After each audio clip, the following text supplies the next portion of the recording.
তো এফআই বাইকে কী কী প্রবলেম হয় বাংলাদেশে, এফআই বাইকে কতটুকু মেনটেনেন্স করতে হয় সেটা নিয়ে আপনাদের ধারণা দেওয়ার চেষ্টা করবো। এই আগে আমার চ্যানেলে দুইটা ভিডিও পাবেন, একটা হলো হায়ার সিরিজে কেন এফআই ইউজ করা হয় বা এফআই কেন আসলে এত জনপ্রিয় বিশ্বব্যাপী, এ নিয়ে আমি অনেকগুলো ভিডিও তৈরি করছি, অনেকগুলো না তো দুইটা ভিডিও, মেবি দুইটা তিনটা ভিডিও এফআই নিয়ে আমার চ্যানেলে আছে।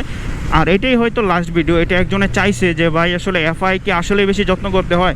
আমরা অনেক ভিডিওতে, অনেক ব্লগারদের ভিডিওতে দেখি যে এফআই বাইক নাকি অনেক পরিচর্যা করতে। এখন আমাদের বাংলাদেশে এই ভুয়া কনসেপ্টটা, এই ভুয়া মিথটা রয়ে গেছে। এটা নিয়ে আপনি একটু কথা বলেন। ভাই দেখেন, এফআই কার্বোরেটর দুইটা বাইকে আপনার যত্ন করতে হবে। আপনি যদি বাইক থেকে 100% পটেনশিয়াল বের করতে চান, আপনি যদি বাইক থেকে 100% এবিলিটি সহকারে চালাতে চান, তাহলে আপনার দুইটা বাইকে যত্ন করে চালাতে হবে। এখন আপনার ইচ্ছা, আপনি যে বাইক যেভাবে চালান সেটা আপনার নিজের প্র্যাকটিক্যাল লাইফে আপনি কীভাবে ইউজ করবেন, আপনি সেই বাইকটা থেকে কী বের করতে চান, আপনি সেই বাইকটা থেকে কতটুকু সার্ভিস পেতে চান, অ্যাজ ইজ ইউর চয়েস বা ইউর আইডেন্টিটি। আপনি যেটা চান ওইটাই হবে, আপনি না চাইলে হবে না, এটা আসলে স্বাভাবিক। আর আমাদের বাংলাদেশের পরিপ্রেক্ষিতে দেখেন ম্যাক্সিমাম বাইকগুলো এখন এফআই হয়ে যাচ্ছে, এটা অনেক ভালো বিষয়। কারণ এফআই বাইকের কিছু ভালো দিক আছে, সেগুলো আজকে আমি ভিডিওর লাস্টে বলবো। অবশ্যই আপনাদের একটি নতুন ভিডিওতে স্বাগতম। এখন আসেন আমরা যে এফআই বাইকগুলো ইউজ করি, বা এফআই বাইকগুলো কেন এত বেশি মেনটেনেন্স করতে হয়। ভাই এফআই বাইক মেনটেনেন্স এত বেশি করতে হয় না, এটা আমাদের দেশের রং কনসেপ্ট, বা এটা আমাদের দেশের একদম মানে আপনার ফালায় দেওয়ার মতো কনসেপ্ট। এফআই বাইক আপনার কার্বোরেটরের মতনই মেনটেনেন্স করলেও চলে, কিন্তু তারপরও কিছু কিছু জিনিস আপনার মাথায় রাখতে হয়, যেগুলো আসলে আমি মনে করি যে এফআইয়ের ক্ষেত্রে অনেকাংশে গুরুত্বপূর্ণ, বা এফআইয়ের ক্ষেত্রে অনেকাংশে আসলে প্রয়োজন, যেগুলো আপনি মেনটেনেন্স করলে কখনো আপনার গাড়িতে প্রবলেম হবে না। যেমন আপনি 5000 কিলোমিটার পর যে কোনো FI cleaner, not octane booster, FI cleaner, এরকম ক্লিনার এখন অনেক পাওয়া যায়। 400, 500, 300, 250, 200 মার্কেটে অনেক কোম্পানি ক্লিনার পাওয়া যায়। এর ভিতরে আমি যেগুলো ইউজ করছি সেগুলো হলো আপনার লিকোমলি, ফ্লেমিঙ্গো, আবার আপনার আরেকটা দেখলাম ওদিন আপনার ফ্ল্যাশ লাইট বা এরকম একটা ক্লিনার, ওই যে মোটর শো হলো আমাদের মোটর শোতে। তো এরকম অনেকগুলো ক্লিনার আছে বাংলাদেশে, 200, 250, 300, 400, 500 এর ভিতরে। আপনার চাইলে সেই ক্লিনারগুলো অবশ্যই কিনে আপনারা নিজের প্র্যাকটিক্যাল লাইফে ইউজ করতে পারেন। যদি গ্রাম অঞ্চলে থাকেন, যদি গ্রাম এলাকায় বসবাস করেন, তাইলে আপনাদের বাইকে দেখা যাচ্ছে অনেক সময় এফআইতে ময়লা জমে, বা এফআইতে অনেক সময় বালি, কণা, পানি এগুলো জমে থাকে, কারণ আপনারা খোলার তেল নেন, খোলার তেল নিতে বাধ্য। যেমন আমি আমার বন্ধুর বাসায় গেছিলাম, আমার যখন সুজুকি এসএফ বাইকটা ছিল, আমার বন্ধুর বাসা হলো গাজীপুরে, রাজেন্দ্রপুরে। সো রাজেন্দ্রপুরে আমি থাকা অবস্থায় একদিন আপনার গাড়িতে তেল প্রায় শেষ হয়ে আসছিলো, 2 কাটা আসছিলো। পরে আমি বলছি বন্ধু তেল লাগবে, ওই আসলে যে জায়গায় নিয়ে গেছিলো এটা হলো ওদের এলাকার আপনার ওই ক্যানে করে বিক্রি করে। আমি বললাম যে এই জায়গায় তেল ছাড়া ভালো কোনো জায়গায় তেল নাই। পরে বলে যে এই জায়গা থেকে প্রায় 50 কিলোমিটার দূরে তেল। পরে আমি 50 কিলোমিটারই চালাই গেছি, পাম্প থেকে তেল নিয়েছি। সেইটা আসলে সবাই হয় না, যারা আসলে এলাকায় বসবাস করেন, এরিয়া ভিত্তিক বসবাস করেন, তাদের ক্ষেত্রে আসলে এরকম ঘটনা হয় না, বা তারা আসলে সবসময় পাম্প থেকে তেল নিতে পারেন না। দেখা যাচ্ছে আপনি জাস্ট 2 লিটার 3 লিটার তেল কিনে ইউজ করেন, তো আপনার তো পাম্প থেকে সবসময় আসলে তেল নেওয়া উচিত হবে না, বা পাম্প থেকে সবসময় তেল নেওয়া ভালো হবে না। যদি আপনার বাসা থেকে পাম্পের দূরত্ব হয় দেখা যাচ্ছে 50 কিলো, আপনার বাসা থেকে পাম্পের দূরত্ব হয় 30 কিলো, তাহলে তো আপনার সবসময় পাম্প থেকে তেল নেওয়া আসলে উচিত, বা দেখা যাচ্ছে উচিত হলেও আপনার দেখা যাচ্ছে সবসময় আপনি পারবেন না, কারণ 30 কিলো চালাইতে দেখা যায় আপনার 1 লিটার যাইবো বা 1 লিটার শেষ হয়ে যাইব। তো এই কারণে সবসময় আপনারা দেখা যায় অনেকে খোলা জায়গা থেকে তেল নেন। তো আমাদের বাংলাদেশে অনেক বাইক কোম্পানি, বাজাজেরও এই স্বভাবটা ছিল। যেমন বাজাজ যখন এফআই লঞ্চ করে নাই, তখন বাজাজের বাইকগুলো যারা কিনতে যেত, যেমন বাজাজ 150 সিসি, বাজাজের প্লাটিনা, এগুলো যখন যারা কিনতে যেত, বাজাজের কি প্লাটিনা আমার সঠিক জানা নেই, যদি কারো জানা থাকে কমেন্ট করে জানাতে পারেন। তো তখন আর কি অনেকে দেখা যাচ্ছে অনেক সময় বলতো, যারা আর কি বাইক বিক্রি করে তারা, যে আপনি আমাদের বাজাজের বাইকগুলো কার্বোরেটরই তো বাংলাদেশে সবচেয়ে ভালো চলে, কার্বোরেটর ছাড়া বাংলাদেশে চলে নাকি ভাই? আপনি কার্বোরেটর নেবেন না কি নেবেন? কার্বোরেটর ছাড়া বাংলাদেশে কি তেল ওরকম ভালো আসে নাকি? আপনি এফআই নেবেন, কিছুদিন পর ধাক্কাবে। এটা আসলে বাজাজের এই স্বভাবগুলো গেছে N160, N250 দিয়ে, অথবা এনএসের মাধ্যমে মোটামুটি কিছুটা ইম্প্রুভ হয়েছে, কিন্তু এনএসে আসলে ফুল ফর্মে দেখা যাচ্ছে সব জায়গায় কার্বোরেটর মেবি ইউজ করে নেই। মেবি বলতে হচ্ছে কারণ এনএসের কনফিগারেশন আমার জানা নেই, এই মুহূর্তে যখন ভিডিওটা তৈরি করতেছি মাথায় নাই। আমি N250, N160 কথা বলি। N250, N160 পর বাজাজ আর কি এই কথাটা আর বলে না কাউকে। যখন যারা দেখা যাচ্ছে 150 সিসি বাইক কিনতে যাবে, তখন আমার মনে হয়, আমি যতটুকু দেখছি, যে এখন অনেকে আসলে বলে না। যেমন আমাদের হাং যে বাইকটা আছে, হিরো হাং, সো হিরো কিন্তু একসময় এরকম কথা বলতো, এখন বলে কিনা জানি না। আমার এক বন্ধুর আপনার হাং বাইক কিনে দিয়েছিলাম, এই যে এই বাইকটারই আপনার সাদা কালার বাইক ছিল ওই বাইকটা। তো এই বাইকটা আমি কিনে দিয়েছিলাম আমার বন্ধু, দেখা যাচ্ছে 1 বছর বা 1.5 বছর আগে হতে পারে এই বাইকটা কিনে দিয়েছিলাম। সামনে যে হাং বাইকটা গেল মানে ব্ল্যাক কালার, এটা তো আমি এটার বড় বাইরে কিনে দিছি, মানে 1 মাস বাইরের বাইক, সেটা হলো সাদা কালার। ওই বাইকটা যখন কিনে দিলাম তখন আমি অনেকগুলো জিনিস আর কি দেখলাম যে হিরোরও এরকম জিনিস বলে যে আমাদের বাইকটা কার্বোরেটর, আর বাংলাদেশে কার্বোরেটর ছাড়া কোনো বাইক চলে কিনা। এটা কেন বলতো, বাংলাদেশে ইন্ডিয়ান কোম্পানিদের কিছু ছোট ছোট মিথ আছে, এখন অনেক জাপানি কোম্পানি আগে বলতো, কিন্তু জাপানি কোম্পানিগুলো আসলে টেকনোলজিতে অনেক এগিয়ে আছে, তো এই কারণে তারা সব সময় সব কথা বলে না, বা সব সময় আনভেরিফাইড কথাগুলো বলে না। যেটা আসলে ভেরিফাইড কথা তারা মনে করে যে এটা বললে আমাদের নিয়ে কন্ট্রোভার্সি হবে না, তারা অনেক অ্যানালাইসিস করে কথাগুলো বলে। কিন্তু ইন্ডিয়ান বাইকের ক্ষেত্রে এরকম না। ইন্ডিয়ান বাইক দেখা যাচ্ছে একটা কথা বলে ফেললেই হলো, কাস্টমারের লয়ালিটি আসলে তারা ওই টাইমে বুঝতো না। এখন আসলে যেমন বাজাজ বুঝতেছে, কারণ বাজাজের হায়ার সিসিগুলো আসবে, ডমিনোর বলেন, F250 বলেন, N250 বলেন, বাজাজের RS200 বলেন, এগুলো আসবে। এই কারণে আসলে বাজাজ আস্তে আস্তে আস্তে আস্তে এই কথাগুলো থেকে রিকভারি করতেছে, বা আস্তে আস্তে এই কথাগুলো থেকে পরিত্রাণ করতেছে। তো অবশ্যই আমাদের দেশে বাইক কোম্পানিগুলোরও এই মিটটার পিছনে অনেক অনেক গুরুত্বপূর্ণ একটা মানে প্রচলন আছে, না হলে আমাদের দেশের মানুষ এত সহজেই মিটটা নিয়ে মাথা কামাইতো না। বা আমাদের দেশের মানুষ আসলে দিন আনে দিন খায়, আপনার কে যাবে ভাই নিজের টাকা দিয়ে তেল ভরে নিজের টাকায় বাইক কিনে এই জিনিসগুলো শোনার জন্য। যেমন আমি যখন প্রথম টিভিএসের বাইকটা কিনবো, টিভিএস অ্যাপাচি 4B, ওইটা সিঙ্গেল ডিস্কের বাইক ছিল। ওই বাইকটা কেনার সময় আমার অনেকে বলছে যে কার্বোরেটর বাইক কিন, কার্বোরেটর বাইক কিন। আগে তো এফআই চালাইছো, আমার আগের বাইক ছিল অবশ্যই আপনার FZ ভার্সন 2। অনেকে বলছে আগে তো এফআই চালাইছো, কার্বোরেটর কিন, কার্বোরেটর মজা আছে, কার্বোরেটর মজা আছে। এফআই ভালো না, এফআইতে প্যারা হয়, এফআইতে সমস্যা হয়। এখন আমি ওই টাইমটাতে বুঝতাম না যে আসলে এফআইতে কি সমস্যা হয় কি না, এফআইতে কোনো প্রবলেম হয় কি না। এফআইতে আমার দেখা মতে আপনি যদি এফআইটা সুন্দর মতো মেনটেনেন্স করতে পারেন, আপনি দেখা যাচ্ছে একদম খারাপ জায়গা থেকে তেল নেন, তারপর আমাদের দেশে বর্তমানে কিছু আপনার liquid FI injection cleaning system আছে, যেগুলো আপনার দিলে একদম আপনার পানি টানি বালি টালি সব আপনার একদম মিক্স হয়ে তেলের মতো হয়ে যায়, তেলের সাথে একদম আপনার গাড়িকে পরিশোষণ করে বের করে ফেলে। এগুলো অনেক প্রাইস। আমি ওদিন মোটর শোতে দেখলাম, আমাদের যে মোটর শোটা হইলো মোটর শোতে, তো ওই জায়গায় দেখছি লিকুইডের মতো পাওয়া যায় 1800 টাকা মেবি চাইছে। সো 1800 টাকা দিয়ে ভাই এটা কে কিনবে? আমার মনে হয় না সচরাচর সবাই কিনবে। তারপরও সুহিন্দা বাইকার ছাড়া অনেকে আসলে কিনবে না। এটা যারা কিনবে তারা দেখা যাচ্ছে, আপনারা অনেক সময় এফআইকে ক্লিন করার ক্ষেত্রে যে জিনিসগুলো ইউজ করবেন, এটা আপনার টাঙ্কির ক্ষেত্রেও ভালো দিক হতে পারে। যেমন বর্তমানে আমাদের বাংলাদেশের টাঙ্কিগুলো দেখা যায় সব বাইকেরই আপনার জং পড়ে যায়। আমি সুজুকি জিক্সার মনোটন তো 17,500 মানে সামথিং কিলোমিটার চালাইছি। সো এই বাইকটাতে আমার ওই অবস্থাতে জং টং পড়ে না, কিন্তু এখন যারা কিনতেছে 4,000 4,500 কিলোমিটার জং ফেলাই দিতেছে। বুঝলাম না এরকম হয়েছে কেন।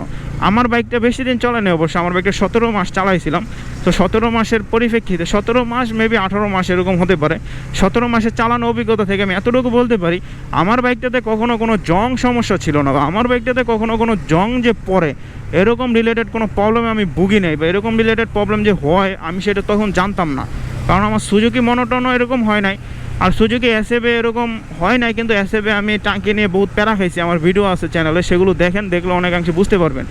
তো ওই অবস্থাতে এই আপুটা সুন্দর করে বাইক চালাচ্ছে, তো হ্যাঁ উনি সুন্দর করে বুরকা পরে বাইক চালাচ্ছে, এটাই আসলে অ্যাপ্রিসিয়েট করার মতো বিষয়। বাংলাদেশের ক্ষেত্রে আপনারা যদি দেখেন যে এফআই বাইকটা অনেক আগে থেকে ডমিনেট করে রাখা হতো, কিন্তু এখন অনেকে বুঝতেছে যে যত হায়ার সিসি আসতেছে তত এফআই আসতেছে, তো এফআই নিয়ে আর কথা বলা যাবে না। যেমন আসলে হর্নেট 2.0 বাইকটা কিন্তু এফআই, সো পিজিএম এফআই তারা দাবি করে পিজিএম এফআই ইউজ করছে, কিন্তু আমি বলবো পিজিএম এফআই বলে কিছু নাই, এফআই একটাই।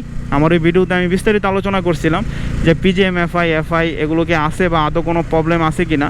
সো এগুলো নিয়ে আপনারা চাইলে আমার সেই ভিডিওটা দেখতে পারেন। সো এগুলো পিজিএম এফআই অনেক কথাই আপনারা শুনবেন আরও ভবিষ্যতে, অদূর ভবিষ্যতে বাংলাদেশে দেখবেন। তো এগুলো নিয়ে মাথা কামানোর দরকার নাই। এফআই সিস্টেম একটাই উদ্ভাবন হয়েছে, সেটা হলো এফআই, এছাড়া অন্য কোনো নামে এফআই উদ্ভাবন হয় নাই। এখন আপনি ইসিউর মাধ্যমে কাটসাট করে অনেকাংশে এফআইকে মডিফাই করতে পারেন। বাংলাদেশে যে বাইকগুলো চলে 90% বাইক আসলে ইসিউ কাটসাট করে চালানো হয়, মানে ইসিউ তো দেখা যাচ্ছে পাওয়ারটা একটু মুভমেন্ট কমিয়ে দেওয়া হয়, ইসিউ দেখা যাচ্ছে পাওয়ারটা একটু হালকা পরিমাণে বাড়ানো হয়। দেখা যেমন আমাদের GSX-এর ইসিউতে পাওয়ারটা অনেক টপ করে দেওয়া হয়েছে, তো এই কারণে মাইলেজও অনেকে দেখা যাচ্ছে সময়তে আরপিএম মেনটেন করে চালালে ভালো পায়, আবার সময়তে আরপিএম মেনটেন না করে চালালে ভালো পায় না। সো পিজিএম এফআই আমি আপনাদের ওই ভিডিওটা আমার চ্যানেলে আছে, চাইলে আপনারা এখানে আই বাটনে পাবেন, সেই ভিডিওটা দেখে নিতে পারেন। এখন আসেন বাংলাদেশের পরিপ্রেক্ষিতে আমাদের কী কী বিষয় নিয়ে এফআই সিস্টেম কিনতে হবে। দেখুন বাংলাদেশের পরিপ্রেক্ষিতে আপনার কিছু জিনিস মাথায় রাখতে হবে, বা কিছু জিনিস এফআই বাইকের ক্ষেত্রে অবশ্যই জানতে হবে। যে আপনি এফআই বাইকটা চালাবেন, আপনার অবশ্যই এফআই বাইকটা মেনটেন করার মতো এবিলিটি আছে কিনা। যেমন আপনি হুজুগে একটা এফআই বাইক কিনে ফেললেন, যেমন আপনার এলাকায় সবাই এফআই কিনতেছে, আপনি এফআই কিনে ফেললেন, আসলে ওই রকম হবে না। এফআইয়ের কিন্তু মেনটেন্যান্স আছে। যেমন কার্বোরেটর বাইকে আপনার কার্বোরেটর টিউন ছাড়া কোনো সমস্যা দিবে না তেলের লাইনে বা মাইলেজ নিয়ে। যদি ভালো জায়গা থেকে কার্বোরেটর টিউন না করাতে পারেন তাইলে দেখা যাচ্ছে মাইলেজে প্রবলেম দিবে। এখন ভালো জায়গা কোন জায়গায় আমি আপনার তো কোথাও জানি না বা আমি আপনার তো কোথাও বুঝি না, কারণ আমরা সাধারণ পাবলিক।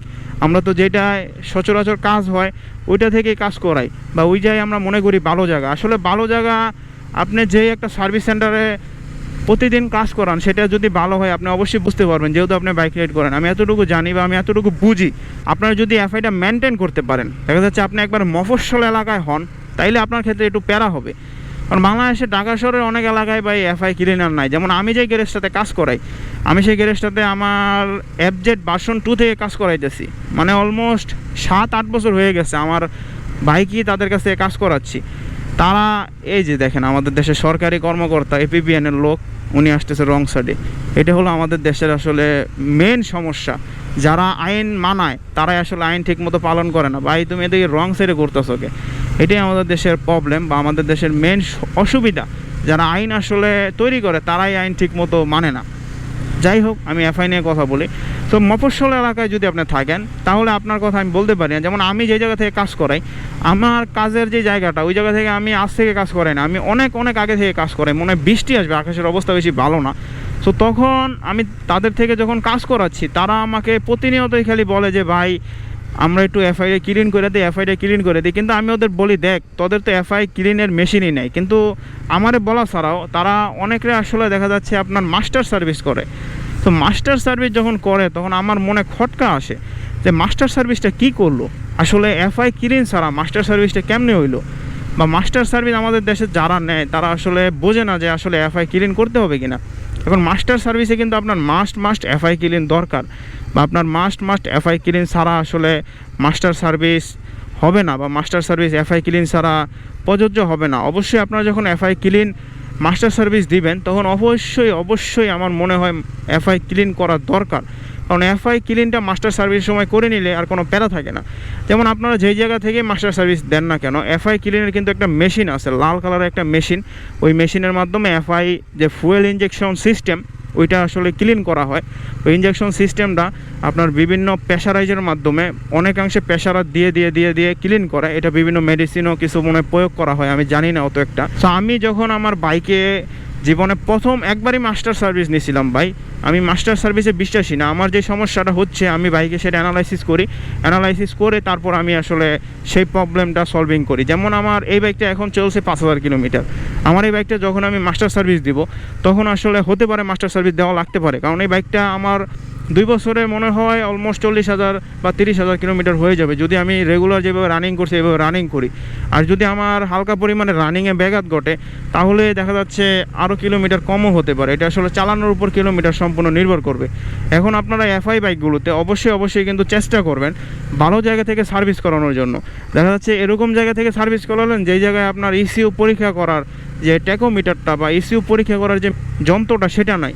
এখন আপনার যখনই আর কি সার্ভিস করাবেন বাইকে তখনই চেষ্টা করবেন ইসিউটা আপডেট করার জন্য। দেশে অনেক আসলে গ্যারেজ আছে, যে গ্যারেজগুলোতে ইসিউ যে আপনার যে মিটার দিয়ে চেক করে সেই মিটারটা চেক করার যে যন্ত্রটা সেই যন্ত্রটাই আসলে আপডেটেড থাকে না। এখন সেই যন্ত্রটাও কিন্তু সফটওয়্যারের মাধ্যমে প্রতি মাসে আপডেটেড করতে হয়, কারণ অনেক বাইক কোম্পানি অনেক সফটওয়্যার প্রতি মাসে আপলোড দেয় বা আপডেট করে। যেমন আমার এক বড় ভাইয়ের একটা গ্যারেজ আছে, ওইটা হলো আপনার মিরপুরের দিকে একটা গ্যারেজ আছে। ওনার থেকে আমি যতটুকু শুনেছি উনি বলেছে দেখো যে মেশিনগুলো দিয়ে আমরা ইসিউ টেস্ট করি সেই মেশিনগুলো অবশ্যই কিছুদিন পর আমাদের কিন্তু মেনটেনেন্স করতে হয়। এখন মেনটেনেন্স কি, আমি তাদের এরকমভাবে কোশ্চেন করলাম ভাই মেনটেনেন্সটা কী বা মেনটেনেন্সটা কি কেমনে করেন? কয় মেশিনগুলো কিছুদিন পর আমরা আপডেট দিই। দেখা যাচ্ছে 2 GB 3 GB করে ডাটা আপডেট হয়, মানে বিভিন্ন বাইক কোম্পানি কিছু আপডেট করে, তো বিভিন্ন ফিচার যেগুলো আসলে ইরোর ছিল। সো এই কারণে দেখা যাচ্ছে আপনারা অবশ্যই যারা এফআই বাইক ইউজ করেন আপনারা চেষ্টা করবেন প্রতিনিয়ত এফআই বা ইসিউটাকে কন্ট্রোলে রাখার জন্য। এফআই না তো ইসিউটাকে কন্ট্রোলে রাখার জন্য। ইসিউ যদি কন্ট্রোলে থাকে অবশ্যই আপনি কিন্তু 100% পটেনশিয়ালভাবে সব কিছু বাইক চালায় মজা পাবেন। বাইকের ক্ষেত্রে কোনো প্রবলেম হলে আপনি সেটা অতি সহজেই ফাইন্ড আউট করতে পারবেন। হিরো এক্সট্রিম বাইকটা আসছে, তো এক্সট্রিম বাইকটাতে কিন্তু কিছু সমস্যা ছিল শুরুতে, যে ECU-তে প্রবলেমের কারণে জামের ভিতর গেলে বন্ধ হয়ে যাচ্ছে। মেন কিছু রিজন ছিল, কারণ এক্সট্রিম বাইকটা বাংলাদেশে একদম মানে নতুন অবস্থায় আসছে। আর এটা তাদের কাছে যারা কোম্পানি যারা সার্ভিস দিচ্ছে তাদের কাছেও ECUর ম্যানুয়াল বুকটা ছিল না।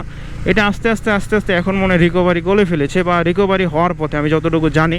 কারণ এখন আসলে দেখি রাস্তাঘাটে অনেকে আসলে এক্সট্রিম বাইক চালাচ্ছে, এক্সট্রিম 125cc, তারা অনেকে বলতেছে কোনো প্রবলেম হচ্ছে না, বা তারা বলতেছে অনেকে আসলে কোনো সমস্যা হচ্ছে না। এখন আমি হিরো এক্সট্রিম 250cc বাইকটা নিব কি না আপনারা কমেন্ট করেন তো। আমি যতটুকু ইনফরমেশন পাইছি, হিরো এক্সট্রিম 250cc বাইক বাংলাদেশে অতি শিগগিরই আসবে বা অতি শিগগিরই বাংলাদেশে লঞ্চ হতে পারে। এখন আমি তখন নিব কি না আপনারা কমেন্ট করেন। ওইটা আমি নিব 3টা ক্রাইটেরিয়া যদি থাকে: ডিজিটাল স্পিডোমিটার, USD সাসপেনশন, আরও আমার এই টেকনোলজিগুলো যেটা আছে, এই টেকনোলজিগুলো যদি সেম হিরো এক্সট্রিমে থাকে তাইলে আমি নিব, আর না হলে আমি নিব না। যদি এরকমই থাকে, দেখা যাচ্ছে টেলিস্কোপিক সাসপেনশন, এরকম আনডিজিটাল স্পিডোমিটার, দেখা যাচ্ছে সেমি ডিজিটাল স্পিডোমিটার থাকে, তাহলে আমি আসলে নিব না। আমি সম্পূর্ণ ডিজিটাল স্পিডোমিটার ছাড়া হিরো এক্সট্রিম বাইক কিনবো না। আপনারা একটু কমেন্ট করেন, আপনারা তো আমার ভিউয়ার্স, আপনারা তো আমার অনেক ভালো জানেন। দেখা যাচ্ছে যারা রেগুলার ভিডিও দেখেন, অনেক বড় ভাই আছে বাংলাদেশের বাইরে থেকে ভিডিও দেখে, বা দেশের বাইরে থেকে কাতার, দুবাই, দেখা যাচ্ছে অনেক কষ্ট করে আপনারা সারাদিন কষ্ট করে লাস্টে আমাদের ভিডিওগুলো দেখেন। আপনাদের হৃদয়ের অন্তঃস্থল থেকে ভাই ধন্যবাদ। আপনারা ছাড়া আমাদের দেশ চলতো না। আপনারা আসেন বলে আমাদের দেশে শান্তিতে বসবাস করতে পারি। আপনারা দেশে আসলেও দেখা যাচ্ছে অনেক সময় প্রাপ্য মর্যাদাটা পান না, এয়ারপোর্টের ভিতর অনেক ঝামেলার ভিতর পড়েন। আমি নিজে এটা রিয়েলাইজ করছি, বিশ্বের 4-5টা কান্ট্রি ঘুরছি তো যখন আসছি তখন দেখছি আমাদের প্রবাসীদের অনেক হেনস্থা করা হয়। এই কারণে বলা চলে যে আমাদের প্রবাসীরা প্রতিনিয়তই আর কি আপনার অবহেলিত এয়ারপোর্টে বিশেষ করে।